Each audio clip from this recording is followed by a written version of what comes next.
Toutes et à tous, j'aimerais aujourd'hui vous parler dans cette émission de la Minute de l'Empathie, pourquoi est-ce important de voir les émotions et de les nommer.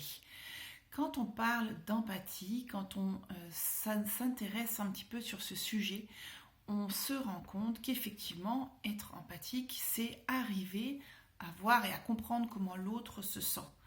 Une des compétences extrêmement importantes, effectivement, quand on parle d'empathie, puisqu'on parle d'émotion, c'est la capacité à voir comment une personne se sent. Pourquoi est-ce que c'est important de voir et de comprendre comment une personne se sent et surtout de pouvoir parler de ses émotions, de nommer ses émotions? Je vais vous l'expliquer maintenant. Imaginez, vous demandez à votre collègue, alors comment se passe votre projet? Ou alors vous avez votre enfant qui rentre de l'école et vous lui demandez, alors comment s'est passée ta journée? Ou alors vous avez un médecin qui va donner un diagnostic à son patient qui n'est pas positif.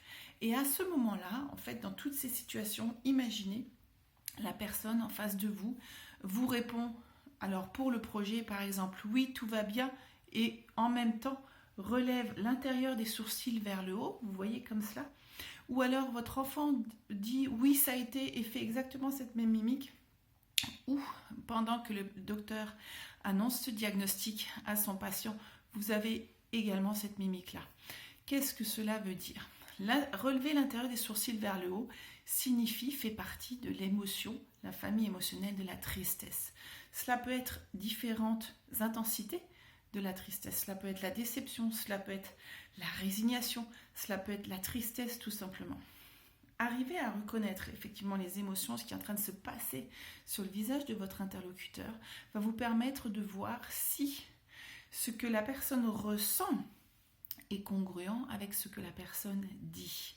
Et à ce moment-là, quand vous voyez sur le visage des mimiques, des mouvements en fait, mimiques qui se déclenchent, vous êtes tout simplement en contact avec les émotions, les ressentis de votre interlocuteur.